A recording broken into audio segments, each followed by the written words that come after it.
don't understand. Will they fuck it all up or will they save the land? Treachery, vanity, loitering and worse. They are their own worst enemies. These fuckers only know curse. Authors and dragons.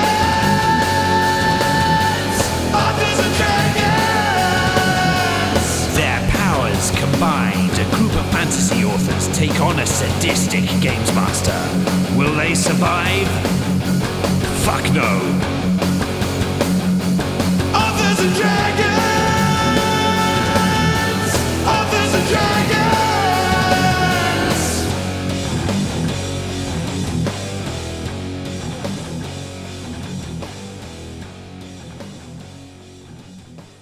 Hey everybody, I'm John Hartness, and I'll be playing the role of Fandingo the Fantastical, bard of all trades and master of nothing, except setting Bjorg on fire. In real life, I'm the founder and publisher of Falstaff Books, and I write multiple series, including the Black Knight Chronicles, Bubba the Monster Hunter, and Quincy Harker Demon Hunter. So get on out there and check them out. I am Joseph Barassi. I play the role of Bjorg Bjornsson, enthusiastic and violent barbarian.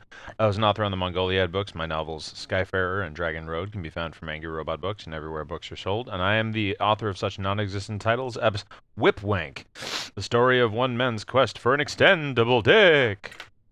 Hey everyone, I'm Rick Gualtieri and I play Silas Kane, the paladin who, comparatively speaking, makes those folks who knock on your door and hand you Bible tracts seem tolerable.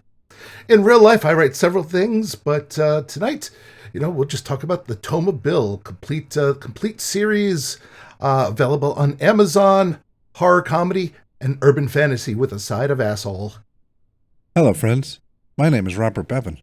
I play the role of Klaus Richter, the notorious rogue.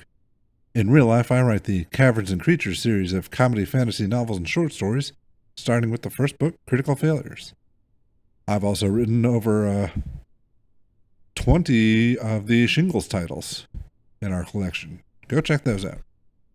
Hi there, Steve Weverill here, and I play Brandon Firemaster, the monk who is his own favourite podcast character. In real life, I write such books as the Doomsayer Journeys and The Totally Legend of Brandon Firemaster, which you can find on the internet. Hey everybody, I am Drew Hayes, the Dungeon Master, aka the Maitre D' of this shitstorant. In real life, I write books such as Fred the Vampire Accountant, Superpowers, Villain's Code, 5-Minute Sherlock, and Spells, Swords, and Stealth, the latest of which, book number 5, will be coming out in Q1 of 2022, so sometime within the next few months.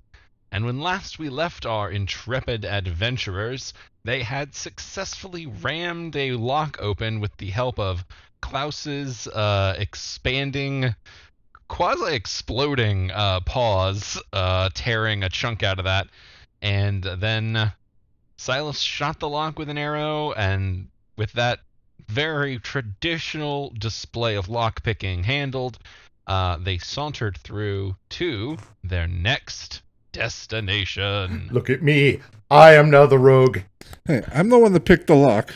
And you know what? We haven't done this for a little bit, so let's go ahead and do a new order of initiative just so we can figure out the order in which I'll move. This is a thing that most groups don't actually have to do for just movement, but when you don't know who's going to fuck up in what way, it's better to keep track. That's fair, yeah. Klaus rolls a 20. Silas rolls a 10. And Brandon Firemaster rolls a 17. And I just want to take a minute and express praise and gratitude because every one of you clicked on your token to roll initiative without me having to say it for what I think is the first time. Yay! We win! Yeah, I was waiting for somebody else to fuck up so I could boast.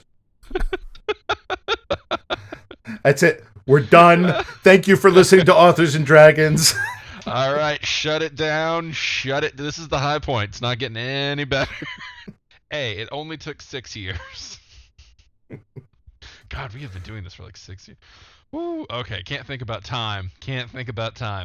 Fandingo, you are up. You have all entered a new era. It is a cavernous cave system. There are sort of like crystalline growths embedded within the walls. Most of them have sort of just a matte, dull sheen, not like the shard with its sort of pulsing energy that y'all had found. But yeah, there are just a multitude of crystals growing along the rocks. There is like occasionally enough of a light that you can see without having to mess with dark vision and stuff. It's just sort of like through the crystal veins and things. So, if you would like more detail than what is directly in front of you, I will need a perception check, Fendingo. Alrighty. So, is the cavern generally well lit, or should I cast light on something and? No, like I said, there's like enough glow kind of through the crystals that's diffused. You think some deeper in might be, a little more potent than what you're seeing at the outset. But that light's sort of diffusing through and creating a lighting effect. All right. Where you all can see, and I don't have to bother putting torches on the map. Cool. Then I will percept with a 17. Okay. You can see the caves around you. You can see that these are definitely made. These have been tunneled, they have been burrowed, and it looks like they have been mined. So this is not a natural formation necessarily. It might have been worked around a natural formation, but there are just signs everywhere that this is someone created these tunnels. Okie doke. There's not really much more in front of you to be able to see. Yeah, what I'm seeing... sorry, you also hear the sound of running water. Well, only way out is through, so I guess I'll just kind of move a little ways along the path. Okie dokie. And then I'll wait for people who are less squishy than bards to come along and find traps with their faces. I don't know that I'd say less squishy, but Klaus the Rogue is up next. All right, after my successful lock-picking attempt, I'm feeling the rogue in me some more. I'm going to charge forth 1, 2, 3, 4, 5, 6 spaces. And, all right, from here, I would like to make a perception check. All right, roll me a perception. 15. All right, with the 15, you can see the crystals that were all, sort of around the light that's sort of kind of diffusing from within. You can also notice that this is pretty clearly a man-made system. Since you moved further up when you did your perception, also you just got further up in the round, you can actually see the river that is flowing downward. You don't know exactly where it's flowing toward, but you know there are oceans and things that sent water up the slide that y'all use, so obviously it has to come back down somewhere too. Did that perception check count for an action? Yes. All right. That's how as y'all are moving kind of tentatively through. All right, that'll do it for me. All right, Brandon. Okay, Brandon will take his first move. You can see on the map that I can see a river and some kind of loose boulder by the look of it. Well, roll your perception. We'll see what you see. It's a little bit like a dinner roll, but I might just be hungry. Okay, perception 16. All right, just like Klaus, you see the river, you see the rocks, you see the man-madeness of the tunnel, and yeah, you do notice you're further up, so you can see the boulder that is slightly north of you. There are, obviously rock formations kind of all around. Well, seems pretty generic. Nothing suspicious here. I'm sure everything is fine. Well, Bjorg Bjornsson. All right, Bjorg will roll a perception as well. Okie dokie. That's a 7. Well, you see the river. Enough to stop before you walk in. That's... I have found water! There's also just a lot of rock around you, and that is pretty much the end of what you're getting with a 7. We are in a cave, my friends. He's not All right. wrong. Good to know. Thanks, big guy. Yes. All right, Silas. All right. Heading up as well. What sinners doth this cave hide?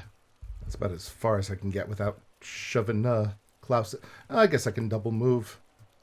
Because just to get to here, and perception is nice and all, but why do I need it when I've already been shown the light? I know all I need to know about this place. It's full of sin. All right. In that case, roll me a dexterity save. Okay. 20. All right. You walk directly up to the edge of a river, purposely ignoring your surroundings, but you do realize in time that you're about to just go kerplunk and stop suddenly. Torag helps those who don't Don't walk into rivers. just don't die. Yeah. That was a good save to make. That was a real good save to make. All right, that brings us back to the top of initiative with Fandango. Alrighty. I guess I'll move around a little bit. That'll get me my 30 feet, and then I'll take another look around. If you want to choose to make a perception to look specifically around more carefully, that is completely okay. But you guys you made them going in. I'm not gonna ask you to keep rolling them. We're kind of paying as much attention as we ever do, so you may as well. Is that kind of where we're going? Yeah. That's all right. Yeah, it's if you want to study your surroundings carefully after this point, you can absolutely roll a perception check. Who knows what you'll find? But you made your ones going in, and now you're in the cave. So I'm standing on the edge of a river with crystals and stuff. Yep. Dull crystals. Dull as in not glowy, unlike the shard y'all found. All right, I want to see if I can. Are any of the crystals loose, or are they all kind of jammed into rocks and things? No, they are all pretty well embedded. They're growing out of the rock, but you would have to, break them off with physical force. Well, that sounds too much like work. I guess, or magical force, any sort of force damage. Well, okay, I can do that, but I think first I want to try and jump over the river over to the other bank, because that's never going to end badly. All right, from your current position, that represents a 15, is that right? Yeah, 15 feet jump. Yeah. Well, I've got enough room behind me to get a running start. So what's your strength score? 12. All right, so since you are not quite there, but not quite far enough back that you would fall short, I think the only fair way to handle that situation is you're going to have to roll to successfully land. Okay. Acrobatics? No, I'm going to say athletics for this one. Well, that's going to be a problem. Don't die, unless it's hilarious. Ah, well, that's a 16. With a 16, you can totter forward and successfully land on the other side. All right. Anything new just kind of leap out at me? Nothing from where you're standing. More rocks, more crystals. Hey, guys. Same. Come on over. We can't get out that way, so come on. It's easy. Easy. Yes, it would be easy to jump across that river. I think I will do that. Well, you're going to have to wait for Klaus to go first and leave God knows what in his wake. Well, I'm not going that way. There are still wonders to behold on this side of the river. I'm going to go 1, 2, 3, 4, 5, 6 up that way, and I'd like to investigate or percept this rubble and this mysterious-looking big rock. Okay, for this one, it's investigation. Okay. You're kind of carefully studying sort of one specific thing. Natural 1. It's definitely a dinner roll. Jesus. That's our boy. Boy, this is just the most boring outcropping that you have ever seen. There is truly nothing of interest. Not even like in an ironic, it's so boring, maybe it's kind of cool way. No, it's too bland even for that. Man, I can't believe how boring these rocks are. I told you to come over here. Well, Brandon Thighmaster, what would you like to do? I know what Klaus is doing. That sounds boring as fuck. I would jump the river, but I would definitely land on Fandango if I try and jump where he crossed. So I'm going to burn a key point. I'm going to use Step of the Wind, take my 5-foot run up, which is all I require due to my athlete background. Can't you run on water? You know what? I think I can. But I don't know what's in the water, I guess. It's you're going to do what you want. I was just like, wait, I think you can run on walls and water and stuff. Yeah, I probably can. I can't be expected to keep track of what I can do. I like the idea that Brandon is surprised. Like, oh, neat. Oh yeah, that's right. I'm awesome. No, yeah, I'm gonna jump across anyway. Fair enough. With your strength score, and I think that thing doubles your jump distance, right? That's correct. Yeah, you don't need to roll anything. You easily can make that. And if I can take another move, I will do that. I believe jumping is technically part of your move action, and you didn't have to burn energy like struggling to land. So yeah. Cool. Okay, what do I see? All right. You stroll up on a creature that sort of looks like a deer humanoid person. It is gnawing on one of the dull, lifeless crystals. Just kind of like. It's Sweet Tooth. Kill it. It looks up as it sees you. It's like, hey, what's up? What's up? So what you looking for, man? What's up? Dear human hybrid drug dealer. Pure red meat for the furry audience. Hi there. How sexy is this thing, Drew? Not very. It is a cave-dwelling deer person that has like some bloodshot eyes. It's kind of got like some red tints to the veins kind of running through it. Keeps licking its lips. What's up, man? What's up? You looking for juice? It's like 8 years old, Steve. Yeah, calm down. I don't know what demographic we're going for. It's been 6 years and I still don't know what demographic we're going for. Well, I'm going to say you can respond, and then we're going to move to Bjorg. Hi there. Sorry, I don't have any spare change. Bjorg Bjornsson. All right. Likewise, to avoid landing on Fandigo, I'm gonna jump. Do I roll athletics? Yeah. If you're gonna, well, what's your strength score? 18. Okay, so yeah, because you're trying to jump 20. So yes, you're definitely gonna have to roll athletics to land that sort of middle jump like he did. Okay, that's a 20. Okay, then like Fandango, you go and you land. You kind of wobble, but you do successfully make it onto the thing. That does burn your whole turn, though. The landing is time and energy consuming. Okay. See, big guy, I told you it was easy. I have leaped. Silas Kane. All right, I'll take that perception check now. All right, roll perception. 6.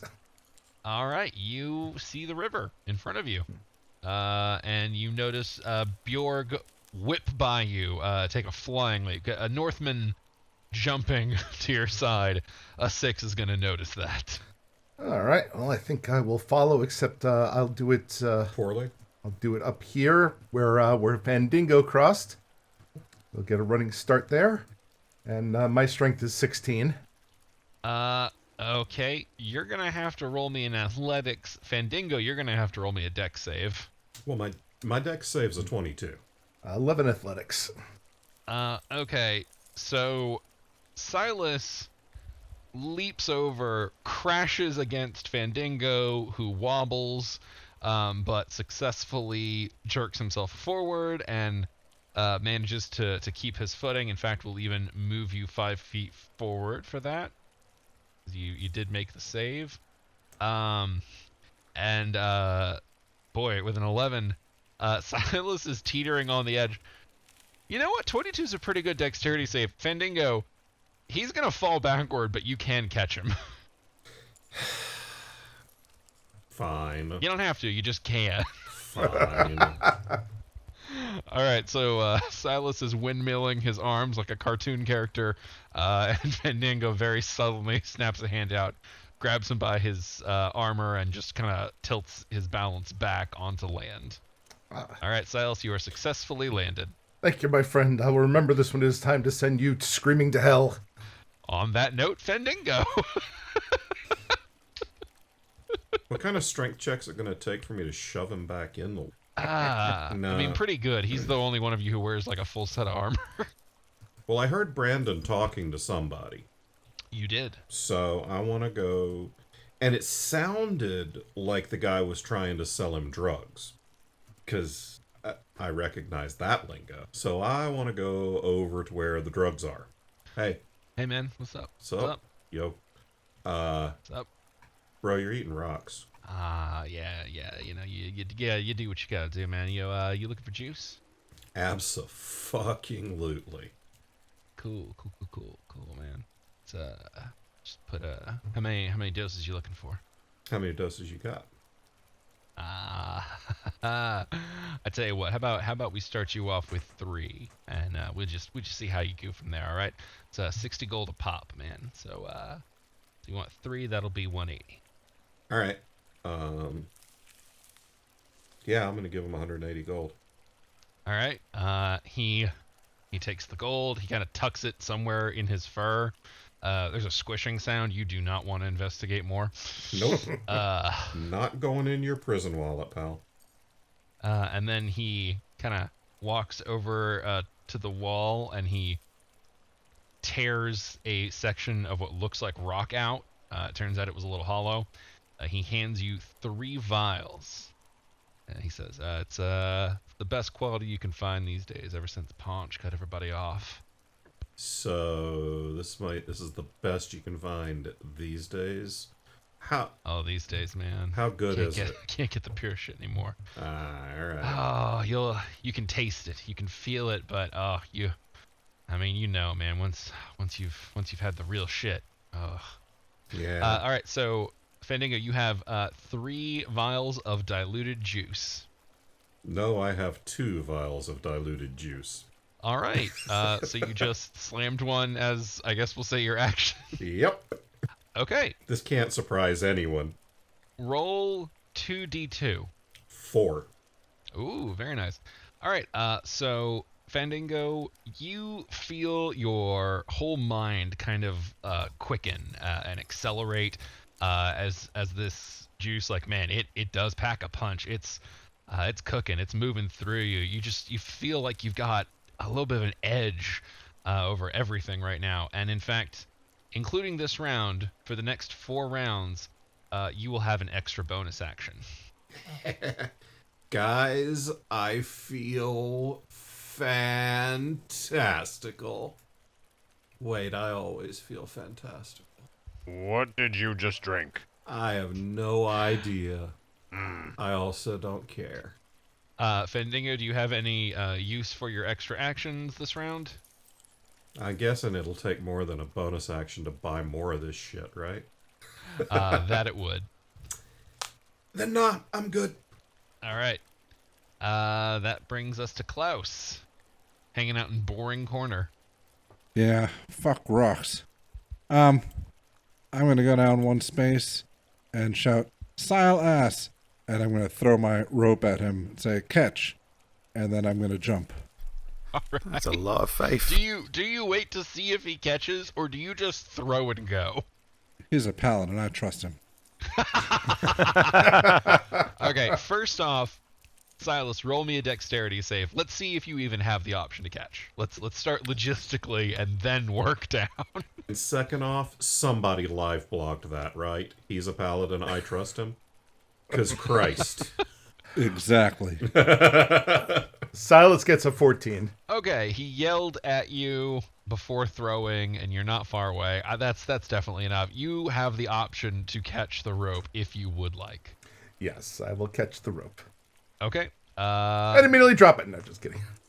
And then, so Klaus, you're just doing a jump with no run up, right? Yeah, I don't have a lot of space to run here. Okay, let me see what you're limited by without that run up then. I think it might be half of your strength. That puts me getting a crystal up my ass. Your strength score determines how far you can jump. When you make a long jump, if you move 10 feet beforehand, You can only leap half that distance. So what's your strength score? 10. So you can leap. So Klaus literally just jumps pretty much directly into the water. Silas, roll me a strength. Save or We'll check? say strength save, because I think A, I'm not sure if you're expecting this much fuck-uppery, and B, I'm pretty sure it gives you an edge. Oh, I'm almost certainly expecting this much fuck-uppery, but I'll take it. 17. Okay, so Klaus immediately is pulled down like this by the current. However, Silas successfully holds on and is not yanked in after him. All right, now reel me in. Well, while that drama's going on, we're heading back to Brandon Thighmaster. Well, I see nothing I can really do about anything here. Everybody seems to be doing what they do best. I'm just going to move north. I think I can get to about here with my monk movement. Yep. You can see that there is a tent ahead of you, as well as a bunch of like shattered chunks of rock, like the crystals, but not even the ones that are growing out. These look just like shattered little bits. I wonder if there's some other kind of monstrosity living in this tent. Let's go and see.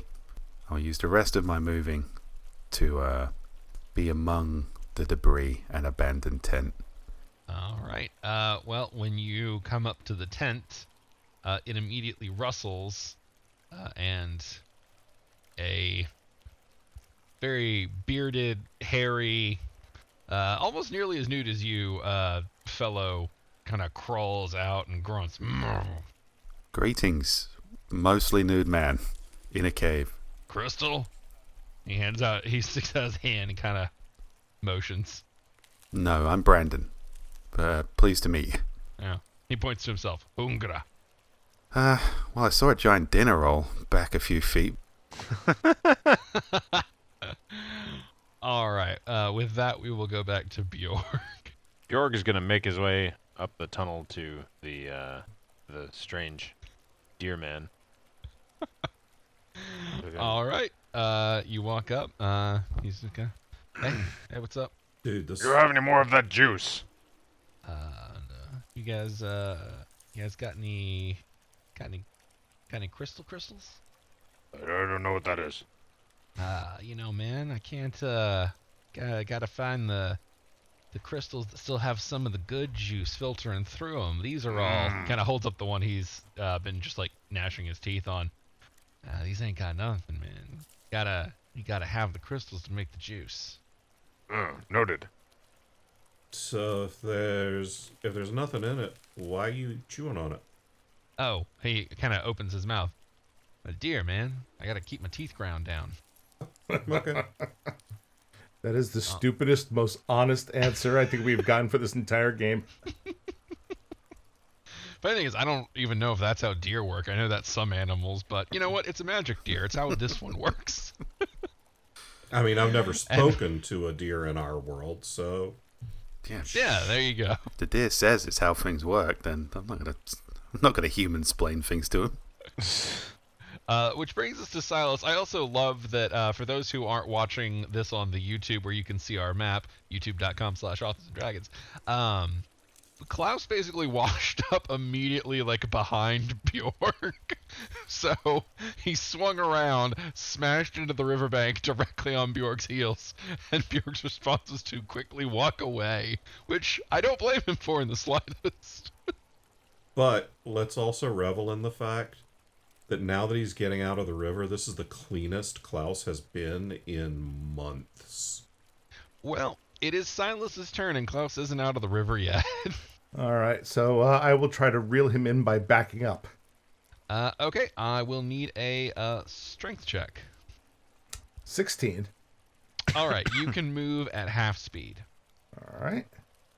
2, 3. Land that rogue.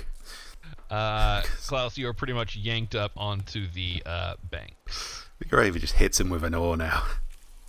My swimming skill has prevailed. That was It is a tactic. that all my actions? No, that was We'll say that was a move and a bonus. All right. And I will drop the rope and I will head over here to see what's going on with Brandon, since I'm disgusted at our friends trying to get high with this Deerdo. There is no try. There's only do drugs. All right, Mr. Dare Officer. All right, Fendingo, it is your turn with your remaining 3 rounds of extra bonus action. So, that's all you got that you can spare? Yeah, man, you want more? You bring back some crystals? Yeah, we can talk. We can talk all day. No, you're not that interesting. So like the glowy crystals have the good shit in them. That's what I'm hearing. Oh, yeah. Oh, yeah. I mean, And it used to be the good shit just flowed, but then Paunch locked everything down, and now we just got to find the residue crystals and kind of grind it out, man. all right. So 1, where do I find the good crystals? And 2, where do I find Punch so I can shove the bad crystals up his ass? I mean, you can find some residue crystals all over if you're willing to mine and dig and search around. Fuck that. The good shit is with Paunch, man. He locked everything down. Nobody can get in. The Crystal Guardian's gone. Mm-hmm. Crystal Guardian. And Crystal Guardian's like broken into a bunch of pieces, right? Yeah. You got any idea where any of those pieces might be? I mean, aside from the one that, like, Paunch keeps on display as, like, a weird dick power thing. Yeah, I'm probably thinking that if I want to collect all the Pokemon, I'm going to let Paunch's Pokemon be the last one. Oh, man, he hid that shit away well. Alright, so you got no drugs. You got no good crystals. But I do have the ability to turn bad crystals into more juice. So if you find that shit, come and find me. I fist bump the deer. Deer fist pumps you back. Alright, so yeah, I just want to move now. And All right, that was a long convo, but you do get an extra action, so we'll say that all balances out. Go for it. Take your move. I can get up here to over here behind Silas and kind of see that Brandon's talking to a naked, hairy man. What's up, B? What you got going on? All right, that is going to be your turn, Klaus. All right, I'd like to give rocks one more chance. 1, 2, 3, 4, 5. I'm going to move here and investigate. All right, roll me an investigation. Swear to God, if I roll another natural 1, I'm off rocks forever. 20. All right, you successfully investigate this area of rock chunks. As I told Brandon, there are little pieces of debris, but you are paying very close attention. In fact, you're paying close attention with a 20, so good attention. Yeah, you kind of sift through, and you realize that a lot of these have teeth marks. If you were to guess, it seems like something has eaten these crystals. Like a deer? You have a 20? No, actually. Ah. If you were deer's, traditionally more flat-toothed herbivore style in the overall, this looks more like human bite marks. Whoa. All right, I'm going to collect a few to show my peers. Okay. And that will bring us back around to Brandon Thighmaster. Hungo, Silas and Fandingo. Silas and Fandingo. Hungo, he lives in his tent. Sup? Believe he wants some crystals. Anybody have any crystals? No. No. Sorry, Hungo, I don't have any crystals. All loose change. Bye-bye. Careful. Danger ahead. I think he's talking to you guys. There you go. All right. Brandon, you're out? Yeah, I'm out. All right. Is that all of your movement? I will look ahead at a river and see if it is doing anything unexpected for a river, I guess. It is flowing. Nice. Not quite the shock you would hope for. No, I'm reassured by that. Crafty. All right. Bjorg Bjornsson. Bjorg will also fist bump the deer, and then we'll continue moving on to his companions. Can I get all the way up here? I think I can. You have barbarian move speed, so you've got a pretty good pace. Yeah. I'm gonna get up close to the river here. Alrighty. And can I percept? Yeah, if you only burned 40, then you have got the move for it. Okay. Or have you got the action for it. Barbarian speed ain't nothing to mess with. Okay. Perception. That's a nat 1, so never mind. Welcome to the club. Like, again, so, there's the lights kind of diffused through these crystal walls and stuff, and you look up and you just see, deep within the ceiling above you, a particularly shiny one, and you are just lost in the beauty of that. And just see jack shit. Sparkly ceiling! Worse ways to lose your perception round than a lovely crystal light display. All right, Silas Kane. All right. Well, this filthy scum looks like he's living a good godly life. Shit. Covered in grime and like scum as he is. So I'll nod at him. I'll nod approval, and then I will take a running start this way and try to jump over the river. Okay, what was your strength? 16. All right, you can clear that without any need for a roll. So yeah, and you don't have any extra action cost either. Well then, I will head up to about here and see what there is to see. There's a big old tent in front of you. Free action to call out, or? No, after the run and the Okay. jump, you are going to be out of juice for that one. All right. Fendingo. All right, so Hungy, you said danger? Hungra. Yeah. Yeah, danger. What's the danger? Chompies. Chompies. He stretches his arms out and kind of interlocks his fingers together, and then pulls his hands wide, and then brings his arms together again. Picture someone pantomiming a crocodile, and you've pretty much got it. Chompies. Are they only in the river, or do they come out of the river? And at this point, he's gonna open his hand. Crystals. All right, I pick up some of these busted-ass crystals off the ground, and I give them to him. It's pretty fucking lazy of him not to just pick them up himself, but whatever.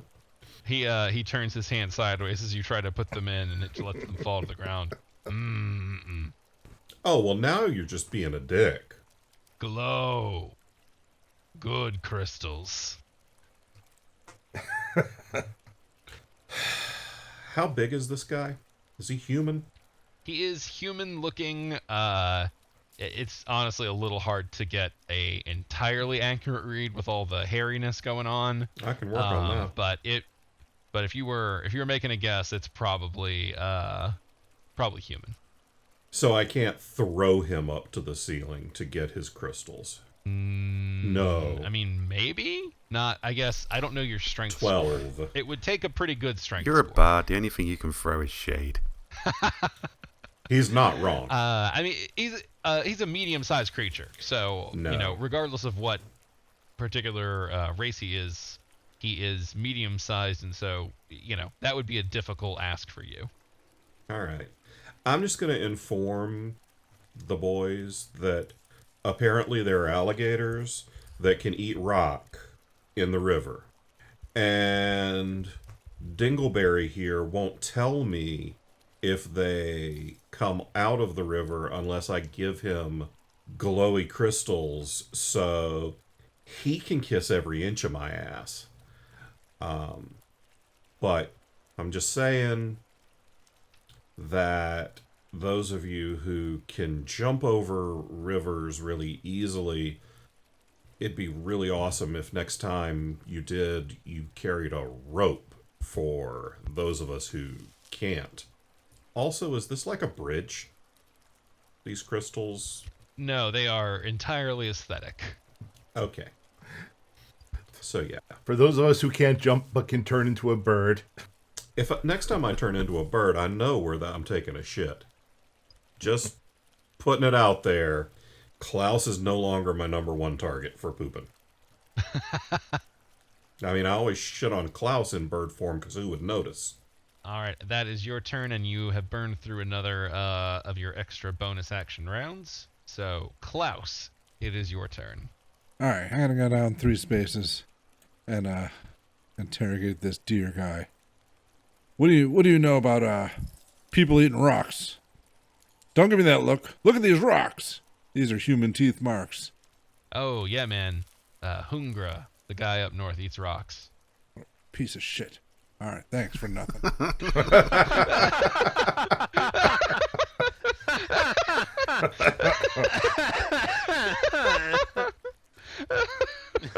All of a sudden, Klaus is the bad cop. All right. Do you have anything else you want to do? That burned half a move. Do I still have move left or what? Yeah, if you only used half your movement, then you still have the remaining. All right, I'll move back to where I was. All right. I hated your Netflix show. Nice. Brandon Thymester. Okay, I'm going to hop over this river. All right. I believe you also have a strength score that means you don't need to roll anything. That's right. And I'll use the rest of my move to go check out this slightly fancier tent. All right. Are you going to step inside or... Oh, that seems rude. I'll knock. Knock, knock. You knock and you hear, oh, just one moment. Zip. Oh, I'm glad I didn't go in. All right. And we will bring him out at the end of Brandon's turn. Running a little slow there. All right. Bjornson. I also am going to jump across the river. Pretty sure you also have a 15 or greater as a strength score. Oh, yeah. All right. Coming up on the other side of the guy is Brandon. All right. That took 2 moves, so it brings us to Silas. Greetings, cave dweller. So yeah, this dude is actually wearing like normal kind of adventuring armor. He has weapons, an axe. He's, you know, still a dude in a cave, but more like y'all than like Hungra or the deer that y'all still haven't asked the name of. Sweet tooth. Greetings, cave dweller. Yeah. Hello there. You all coming through looking for supplies, maybe lodging? Ask about drugs, Silas. Shut up. Why? What are you offering lodging? Oh yeah. Well, I mean the lodging that we have to offer. You understand? It's a warm bedroll and a bit of stew for dinner and breakfast. So what are you doing in here? Because we've already met some of the fellows on the other side there who seem to do nothing but gnaw on rocks. Yeah. You've met Hungra then. Unfortunately. Yeah, he's a good man once. He was a miner. He had a bit of too much of the wrong potions, and well, you see what's become of him. Yeah, try to remember there was once a man in there. Shouldn't be feeding potions to minors. I worked the caves as well myself, but fortunately these have all been pretty well hollowed out. Now I make a living selling to those who are going around exploring, picking the remains. Well, what do you have for sale? So he has basic supplies. I'm not gonna do the whole spiel. But you know, kind of standard stuff if you wanted to get some dried jerky or a water skin, or a pickaxe. He does have a pretty good amount of mining supplies, specifically. And then he has some, like I said, dried travel rations, things like that. He does have, says he does have 2 potions, and a few crystals. All right. Well, But otherwise, those would be the only specific ones. Otherwise, it's kind of base rule book stuff, with, you know, probably some gaps. But if it's anything mining related, he's definitely going to have it. well, considering where we are, a pickaxe sounds like it might be handy. So I'll take a pickaxe and a couple crystals. All right. For the pickaxe, it will be 8 gold. Okay. Easily done. Okay, you have a standard pickaxe. And the crystals? How many would you like to buy? 2. Okay, they are 70 gold apiece. All right, so 148. I will hand that over. All right. So he hands you back, like I said, a pickaxe. Like I said, it's not a bad quality. It's not a great quality. It's just a standard one. And then 2 crystals. They do look a lot like the ones that you've been seeing in the walls and stuff. But these, you notice, they have a faint red glow, kind of echoing in them, like a very, very, very shitty imitation of that shard y'all found. But I mean, just like a whisper of that kind of color residing in them, giving off a faint glow.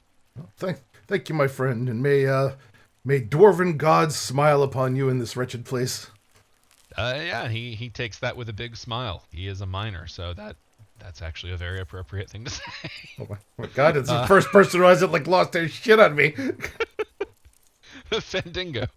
Silas has interacted with 2 NPCs in a row, and he hasn't tried to shoot either of them. What world am I in? Yet. Yeah, so I'll move to the edge of the river, and then I'll cast Mage Hand one end of my rope to the Mage Hand, and have my Mage Hand float the rope over, and kind of just wave it in front of Bjorg. Alright. And then I'll try and run and jump across the river. What is the casting time for Mage Hand? That's my action. That's an action. All right. It takes a... Yeah, so that will... Yeah, so casting it, but because you have the double bonus, I will say you still have enough to get it over to Bjorg and have him grab it and set yourself up for success next round. All right, then we'll do that.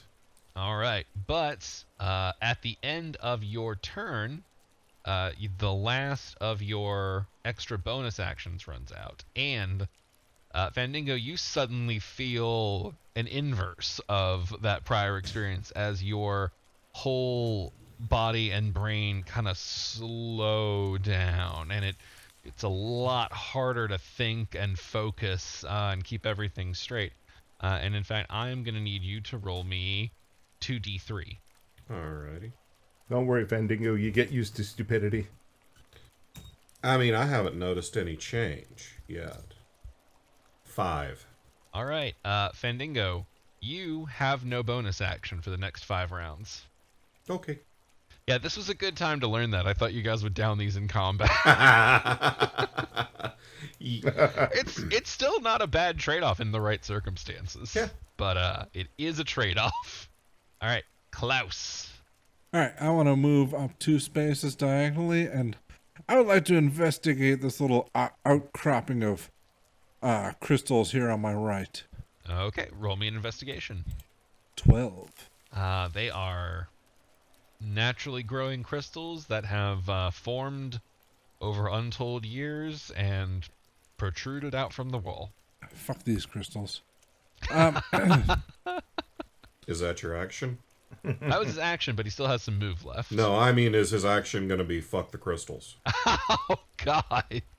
Valid I'll question. move over behind Fandingo. Hey, bud. I don't need to talk to Chompy McRock-Eater up there. All right, Brandon Thighmaster. As long as we're buying stuff, what kind of potions did he say he had?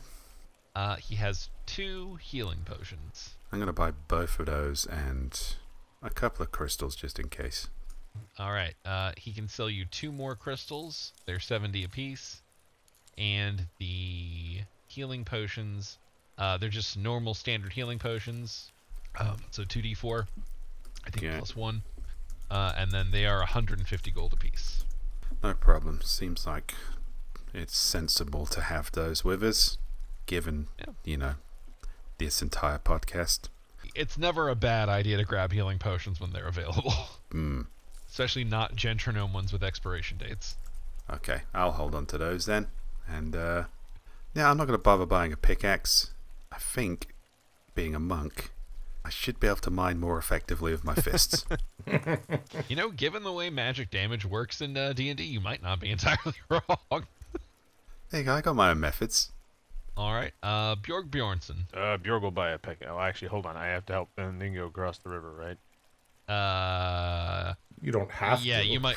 Yeah, I was gonna say. Well, you're holding it on his turn. Yeah, Go ahead let and give me- me a strength check because you are obviously going to be pulling on it when he pulls. So, but if you want to yell, "Hey, I'd like a pickaxe too," we can do that while you're. Hey, I'd like a pickaxe too! Oh God, what did I say they were? Oh, you said a strength check. I rolled a athletics. You are just acting as a rock. 13. Okay. And that brings us to Silas Kane. All right. Well, I thank the cave dweller for his services.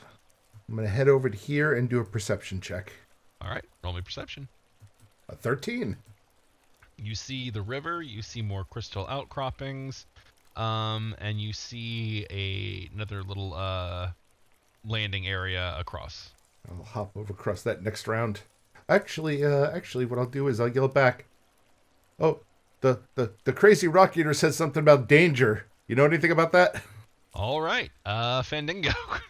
Silas, you're trying to yell over a river that you're immediately next to, so that goes as well as one would expect. I'm going to try and jump over the river now. All right. What's your strength score? 12. Yep, so that's going to be the athletics to land. All right, big guy, coming at you. 13 athletics. Okay. You have kind of Bjorg and the rope to pull on, so that's enough to land and kind of totter forward. So you burn your whole action for it, but you have successfully made it over. What's up? All right, Klaus. Can I tell what that little cross-shaped thing is in the river, like diagonally down and to the left of me? More aesthetics on the map. Oh, all right, because it didn't It's look in like the crystals. water. Yeah, So all right. I would say no. It's just in Okay. the water. I guess there's only one move here. I'll get to where I can make a running start. I'll throw Fandango my rope and say, "Hey, catch!" and jump across the river. All right. Same as last time. Fandango, first make a dexterity save. Let's see if you have the option to catch.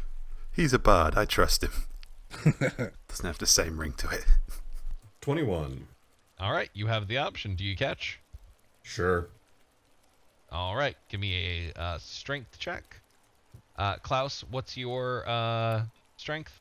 10. Okay, you just flat out don't make it. Because it's a 15-foot jump. So yeah. You're not in that middle ground. You just miss. Well, And it doesn't get better. Because my strength check's a 5. okay, so Fandango, you had a 21 dexterity save, so you've got a pretty good amount of agency in this. You can go with Klaus or you can let the rope go, but you are not holding him. Hell no. Sorry, bro. Yeah, All right, Klaus is in the water with the rope trailing behind him, and he is, so we'll push him 10 feet. I know who my friends are. Brandon It's Thighmaster, not water. you hear a splash. That'll be the rogue again. Hey, guys, Klaus is in the water. Sorry, can't Well- hear you since you're next to the running water. Yep. I gave them the splash, but the Yeah. rest is out.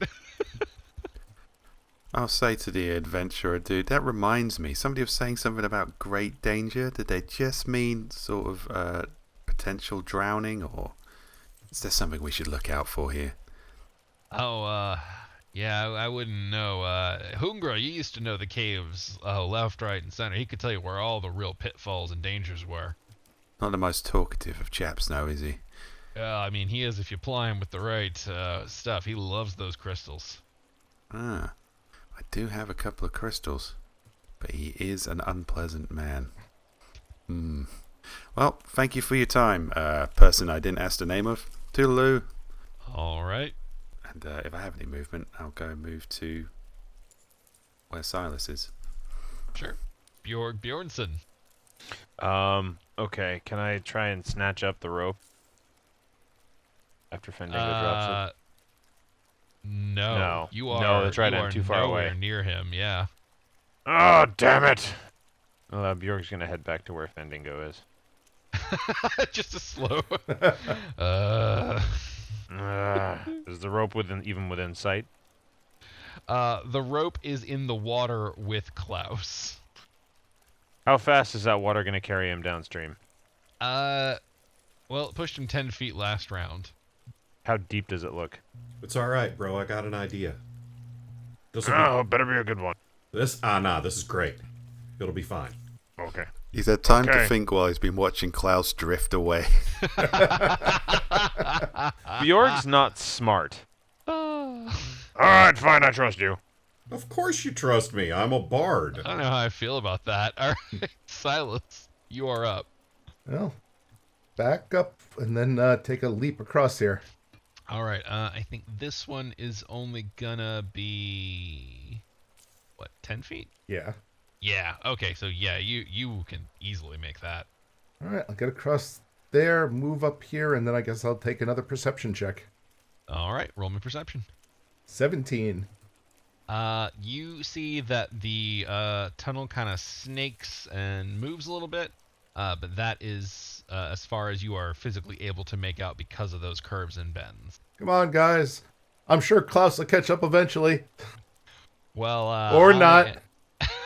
I am pretty curious to see what Fandingo's idea is, as I imagine are all of the listeners, and we are all going to find out together next time on Authors and Dragons. However, don't worry, we are Shit. not done. For You mean I've got to remember? That's right. It's the greatest challenge yet. Fuck. Sorry, Klaus. You're gonna drown. Maybe make a note. Reminder, you can make all sorts of notes in Roll20. You can, but will it? Anyway, as you all know, we are not done. Joe's been doing a live blog over on our Facebook page, and we take your questions on the Discord. Well, actually, we take it on the Facebook too, but we do the Discord in advance because that's how the Patreon works. And if you'd like to join, you can do that at patreon.com/authorsanddragons. All right, that was enough vamping for Rick to pull up our questions on the Discord. Rick, what do we got today? All right, our friend Paladin Steve asks a very important question, which I think we should all ponder. What's your preferred flavor of chicken wings? Garlic Parmesan. Same. Or lemon pepper. Also solid. Oh, I like the one. There was this brand in Korea. It was the store was BHC, and they had these gold wings. They were made out of like soy sauce or something, and they discontinued it. And I haven't been able to capture that feeling again. But I love those. I'm going to stick to just the blandest, most flavorless chicken wings available.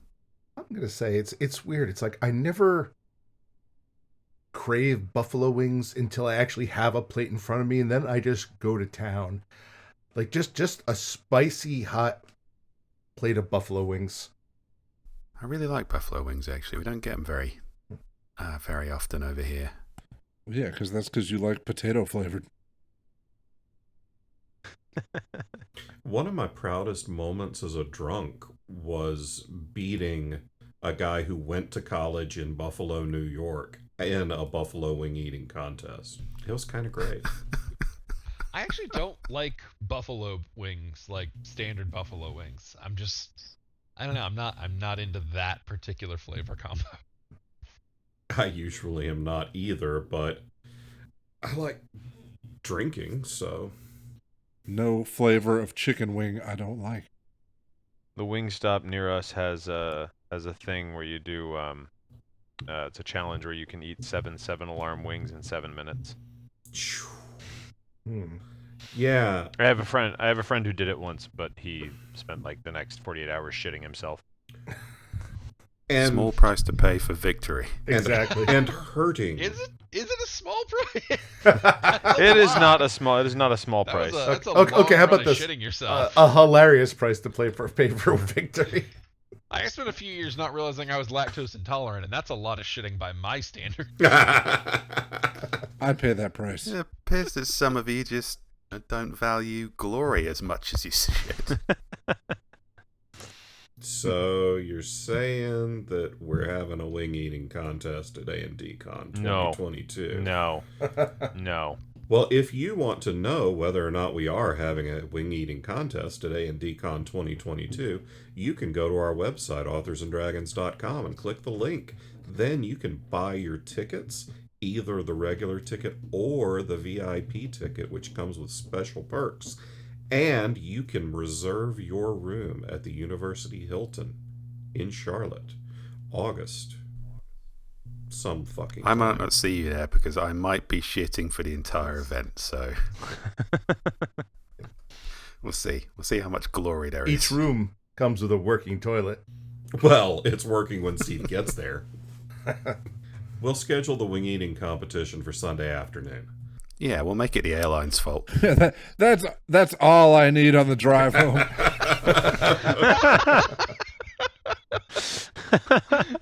Why are we stopping again? Every rest area between Charlotte and Atlanta is just closed. Sorry, closed. There's been a radioactive waste incident. Close, condemned. Jesus. Pretty sure what was done in that bathroom qualifies as a war crime. Somebody call the fucking Hague. Our friend Zach of All Trades asks, what is the most edgelord thing that you've ever written, published, or not? And when I asked what he meant by edgelord, he gave me a very vague thing that edgelord pretty much means what you want it to mean, so thus I have no idea what the fuck this question means. Space puppies. Shingles. Probably some shit I wrote when I was like 18 or something. Yeah, I'm almost sure mine would be unpublished. Yeah. You know, one of those projects you're just working and you were like, well, I tried that. That Yeah. went to bad places.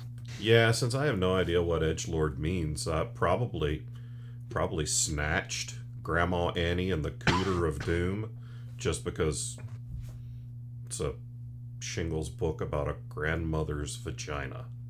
I'm fairly glad we didn't have self-publishing when I was kind of late teens, early 20s, because Oh God, me too. I would have written some Yeah.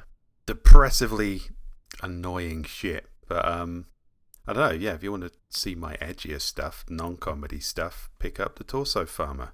It's very bleak. I don't know about edgelord. I know. I think Zach of All Trades thinks we have like these hidden manuscripts. It's like, one day I will publish the fisting rock lords of Planet Anal. Captain Ninja and the Fuck Parade. I think everything that's novella length or longer I've ever finished is published, or hopefully will be soon. I don't think I've got anything laying around. Yeah, I'm probably gonna write Captain Ninja and the Fuck Parade now. So I don't got any. I don't think I have anything that's out in the world that's particularly edgelordish. Is that like Sith Lord, only basement dwelling? No, I think it's kind of like whiny white guy type stuff. Well, I mean, Oh. to a certain degree, everything I've ever published. Yeah, I was going to say, if it's whiny white guy stuff, just read my Twitter feed. I guess my most violent stuff is probably either the Shingles or a short story I've worked on with samples on my Patreon that I just do not want to go into publicly. Not because it's that particularly violent or anything. It's probably on par with some of my Villains Code or Shingles shit. It's just way too much to explain how it's a weird backstory spin-off thing. I think Zach's given the example of 90s comics books as edgelord, but I think I was going to write something edgy in today's market. It'd be something like, why capitalism actually isn't that bad, or something like that. Yeah, that'll get you pilloried. Yeah, I really Yes. fucking set the normies off. Write a children's book called Whitey McWhite, buy some NFTs. Jesus. And EpiPens. Buys NFTs and EpiPens. No, buys NFTs and then raises the price of EpiPens. Oh Jesus. I'm waiting for them to make an NFT that is an EpiPen. I'd use my edgelord book to sort of debunk those wild and inaccurate stereotypes about the capitalist system, but we'll see. Well, our friend Aaron Ticky asks us a question. If you could only have one while writing, which would you choose? A window with a view, music, or coffee, tea, or a beverage of your choice. Tea. Mountain Dew. I'm gonna go with window with a view. Yeah, I need a window because I need to not feel like I'm like in a box. Music would be counterproductive for me. I know a lot of people benefit from that. For me, it makes it hard to keep like a neutral tone in my head of like I decide when I need to like move emotionally with the writing, and I don't like an outside influence like kind of moving my shit when I'm trying to focus on a different area. I get that. Yeah, I agree with that. And the window counts for the same thing. Yeah. I mean, my desk sits next to a window with a decent view of my backyard, but I don't ever fucking look at it. That's the outdoors. That place scares me. I just like some sunshine while I'm working. Ew. Window with a view and music are both distracting to me, so I would just sit here with a nice big iced matcha latte. All right. Well, I think that takes us over to the Facebook for some questions. So, Joe, what are people asking over there? Our friend Devin asks, if you could write in any other genre, what would you write and why? Well, we can. Yeah, there's nothing stopping us. Yeah, exactly. We do what we want.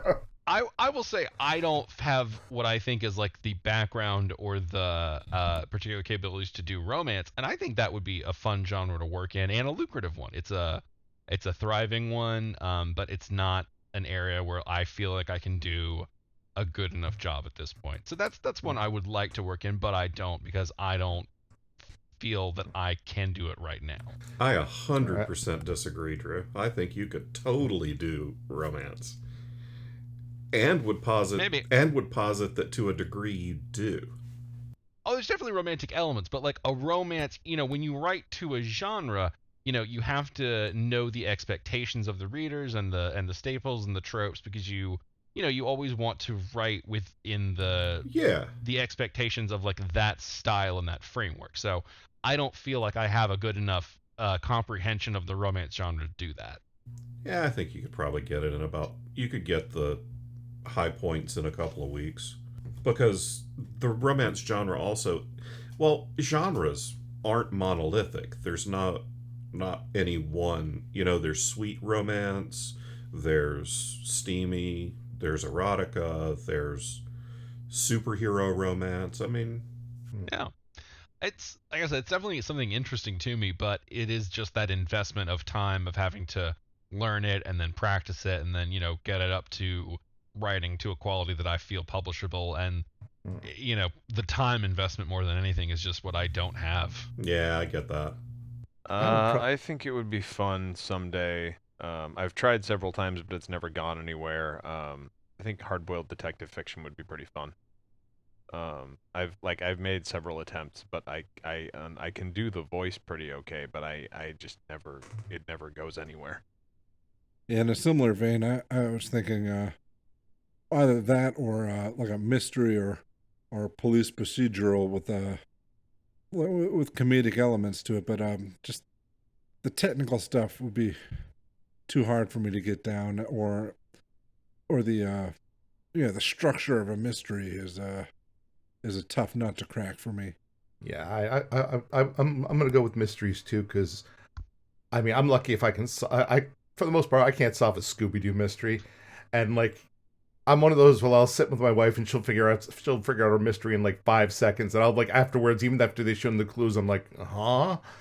And because of that, I don't really feel qualified to write one because I have a feeling it would just be the most ham-fisted fucking thing. Yeah, I'm having the same problem at the minute. I'm writing a whodunit and I do not know who done it. Yeah, mysteries are tough. That's a bold way to go. Who done it? Who indeed? Last mystery I wrote, I didn't know who did it until 2/3 of the way through the book. Okay, I'll look forward to that revelation. I mean, that is the joy of writing, is that like, a lot of times I don't have everything hammered out until the last third, but that's why you go back and you trim the plot lines that don't go anywhere, you realign them to foreshadow the stuff that actually exists. Like, we always look like geniuses because we can go back and fix shit. Oh, 100%. Yeah. It's like, boy, this comes out of nowhere. Well, let's just change that. That same book, I had a friend tell me, hey, I really like that book, but, I figured out who the killer was about a quarter of the way through the book. I was like, wow, way the fuck ahead of me then. I had no idea, but I didn't know I'd even introduced the killer by a quarter of the way through the book. Yeah. I mean, also, if you can figure out the mystery in a book, that's not a bad thing. It means that the foreshadowing and hints are there. Yeah. If it's not possible to figure out who did it, that's kind of a shitty mystery. Yeah. Yeah. I think I've heard it said that basically if you do it right, your reader is figuring it out maybe 1 or 2 pages before the characters do. Literally that feels like a real good exactly what I pace. tell baby authors and what I tell authors who are thinking about writing mystery. That's exactly what I tell them is a couple of pages before you reveal it.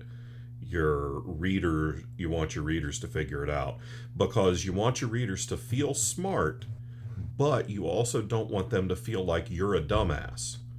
So you want them to be a little smarter than your protagonist, but not so much that they're bored for the last half of the book because they know what the answer is. It's also, no, I was gonna say it's also great if you time that so that a confrontation is about to happen, because then you have the reader going, "Oh shit," Yeah.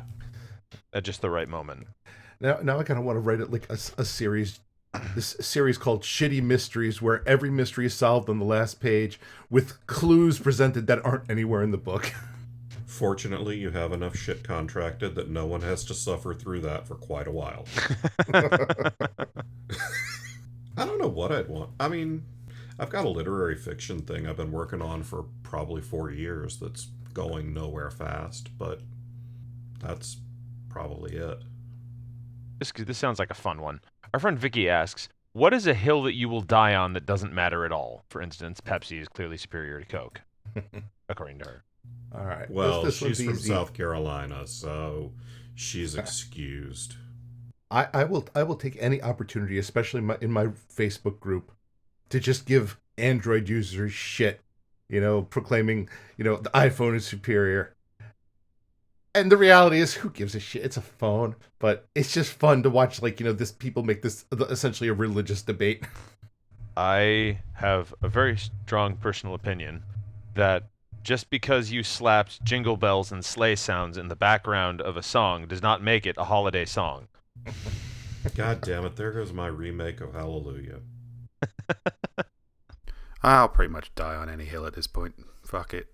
Oh man. I think we all have some stupid thing we will just fight for, even though at the end of the day, it's meaningless. Yeah. I mean, the thing that jumps to mind immediately came up on our Room 101 episode for Mimic, but I don't think it's like a controversial take at all. It blows my mind when people try to cut in a line. I'm like, no, fuck you. This is the most basic fucking form of fairness. Oh man, Just go die in a fire. At my kid's school at the pickup line with the cars, when like some parent in another car tries to go around and cut in front of other vehicles, it makes me want to slash their tires. Oh god, it's like that's like that one moment in time where I look and I'm like, okay, I want you to die right in front of your child. Yeah, it's like I'm an adult, I'm a mature person. I cannot imagine getting in a fist fight at this point in my life, except in those moments.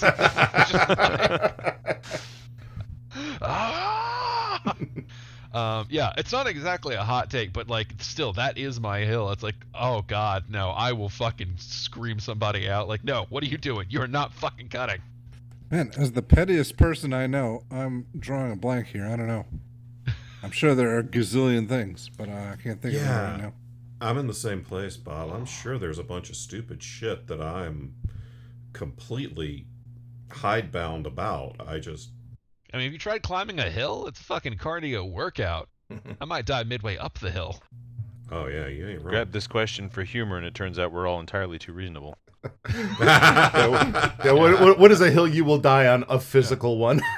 Even the things that piss us off, like the line thing, it's like, we're just, going to mumble or at most say, hey man, cut that shit out. Stop. Yeah. Curse being a mature, sober adult. I was sitting here thinking middle-aged has put out the fires in all of us. Yeah, not drinking as much also helps with that. Getting older and just more chemically and overall stable. Yeah, I don't have any of these problems. I'm just drawing a blank. That's my secret, Cap. I'm dying on every hill.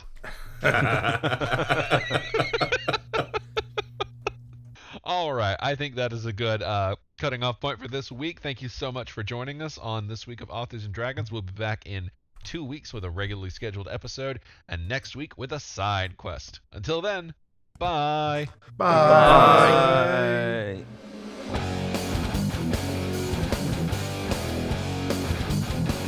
Authors and Dragons is brought to you under a Creative Commons license, meaning you are free to share this material so long as credit is given to those who created it, which is us, the people you just heard play the game. Opening and closing themes performed by the Gore Core 4. Authors and Dragons! Authors and Dragons!